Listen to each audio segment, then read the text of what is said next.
Dust clung to the morning air like a thin veil, settling over the wooden storefronts. The horse rails, the cracked windows, and the faces of the people who had gathered without being asked. Something about the stillness felt wrong, natural, heavy, like the town itself was holding its breath. Ilara felt that weight the moment the sheriff jerked her forward, rope biting into her wrists, cutting off circulation until her fingers throbbed with a cold, prickling ache. Her boots scraped across the sun-bleached boards of the square as he dragged her into the open.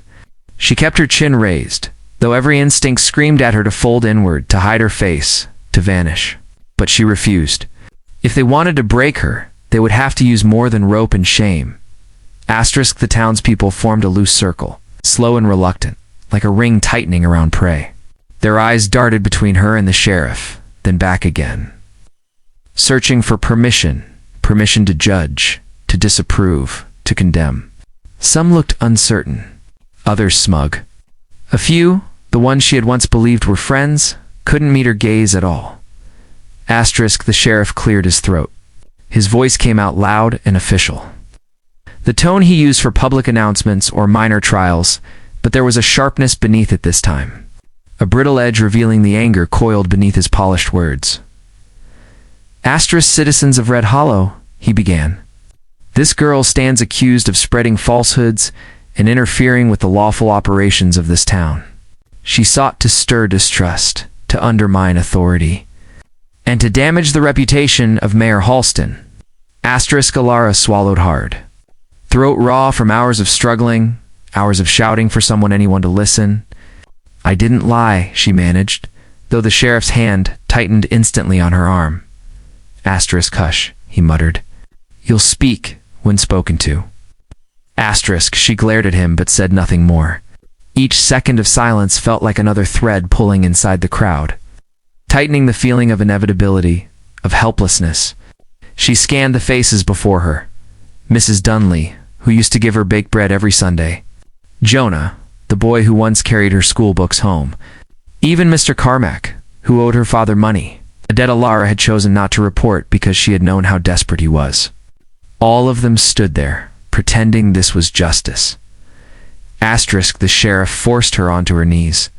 Heat radiated from the packed dirt beneath her, crawling up her legs and collecting beneath her skin. She steadied her breathing, but her heart hammered against her ribs as if trying to escape. I found her sneaking around records she had no business touching. The sheriff continued, pacing in front of her like a dog obtaining pleasure from domination. She claimed she found evidence of wrongdoing. A child's imagination, reckless accusations, lies meant to stir trouble. It wasn't lies, she whispered, voice trembling, but before she could say more, a deputy stepped forward and flicked a clump of dirt toward her feet. Quiet, he snarled. Another deputy approached, carrying the wooden signboard. Its surface was freshly sanded, its words painted in thick black strokes, still glistening from the morning sun. Her stomach twisted at the sight of it. She had seen these signs used before. Public humiliation for petty theft or drunken brawling. Never for the crime of speaking truth. Liar, troublemaker, enemy of the town. She felt the words before the weight even touched her. The deputies fastened the straps around her shoulders and back, the edges pressing uncomfortably against her collarbones. The front board hung low, scraping lightly against her ribs when she breathed. The sheriff straightened, dusting off his hands as if satisfied. Let this be a message to all who seek to disrupt order. Red Hollow does not tolerate troublemakers. A ripple of unease passed through the crowd. No applause, no cheers. Just silence, awkward and strained, as though even they knew something wasn't right, but fear locked their lips shut. The sheriff's voice lowered to a whisper meant only for her.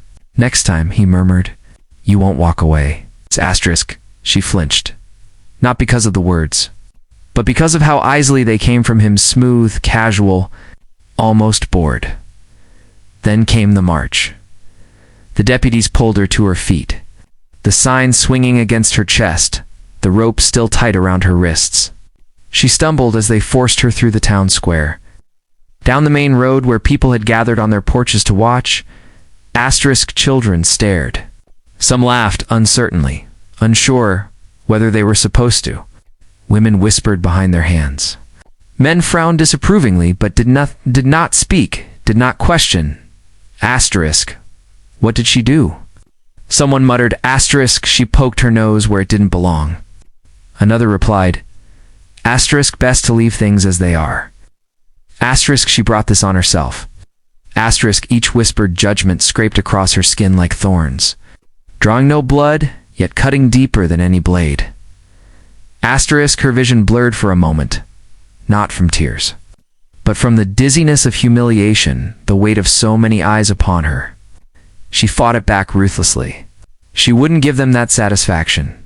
Asterisk, they paraded her through the market, past the general store, past the blacksmith whose forge she used to sweep as a child, past the well where she had played with her best friend on summer afternoons.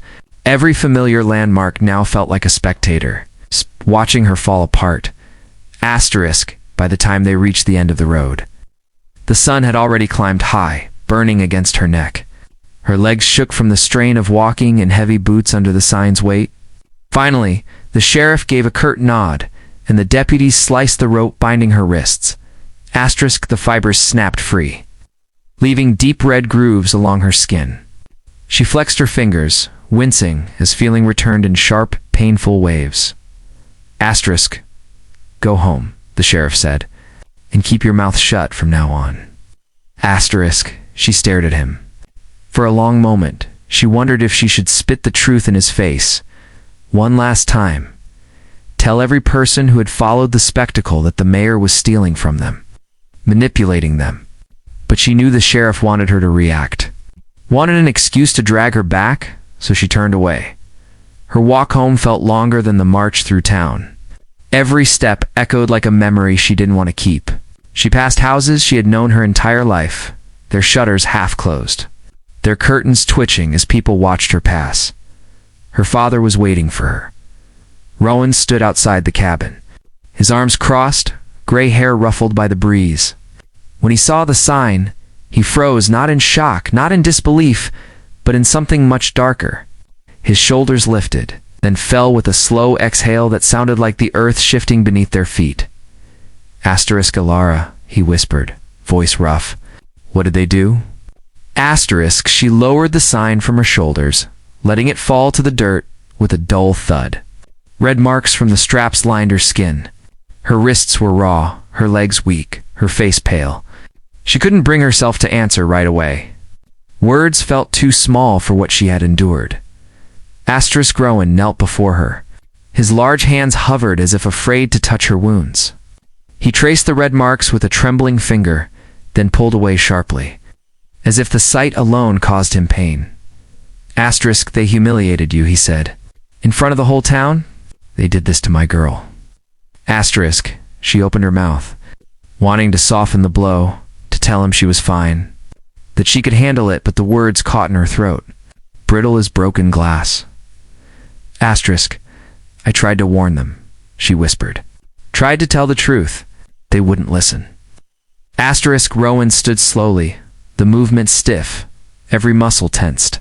Without a word, he walked inside the cabin, boots thudding heavily against the wooden floor. She followed, confused at first, until she saw him drag something from beneath the bed. Asterisk, a wooden chest, old, scarred, locked with metal hinges. She had only seen it once before, and she was small. He had told her not to touch it. She never had.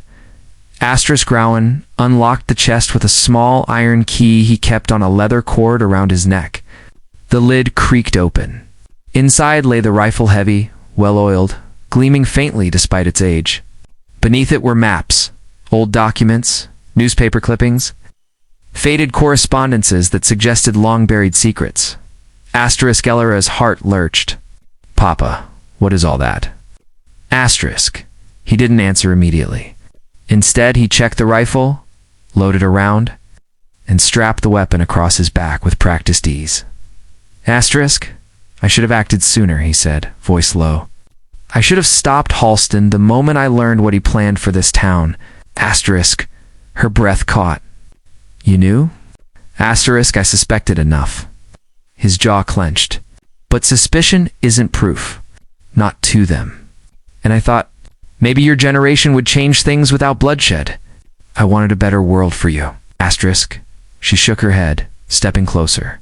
Papa, this isn't your fight alone. Asterisk. He touched her cheek, his hand rough but gentle. They hurt you, Alara. They shamed you to protect a liar. And they think they can do it again.